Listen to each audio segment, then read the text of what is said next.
इकडे बघा आपल्या नवोदयच्या स्वाध्याय मधला हा प्रश्न आहे का नाही. स्वाध्याय 2.5 मधला काय, तीन संख्यांची सरासरी 12 आहे. किती आहे तीन संख्यांची सरासरी? 12 आहे. त्यातील दोन संख्या जर 13 आणि 15 या आहेत तर तिसरी संख्या कोणती? आता दोन संख्या आपल्याला द्यायला काय दिलेल्या आता इथं दिलेल्या आहेत आणि सरासरी तिन्ही संख्याची किती दिलेली आहे? 12. दोन संख्या माहिती आहे, तिसरी संख्या माहिती आहे का आपल्याला?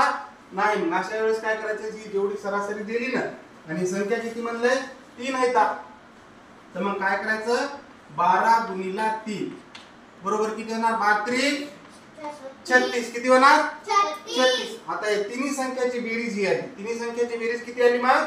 36. बरोबर का नाही? आणि 13 आणि 15 या दिलेल्या आहेत आपल्याला. मग तिसरी संख्या आपल्याला भेटेल का नाही? आता ही तिन्ही संख्याची बेरीज झाली. आलं ध्यानामध्ये? मग आता हे 13 प्लस 15 किती होतात? 28 होतात का? होतात का नाही? मग आता या दोन संख्याची बेरीज त्या 36 मधून जर मायनस केली तर तिसरी संख्या आपल्याला भेटेल का नाही? मिळेल ना. मग काय करायचं 36 मायनस 28. 36 मधून 28 गेल्यावर किती राहतात? 8 राहतात का? मग तिसरी संख्या आपल्याला भेटली का नाही?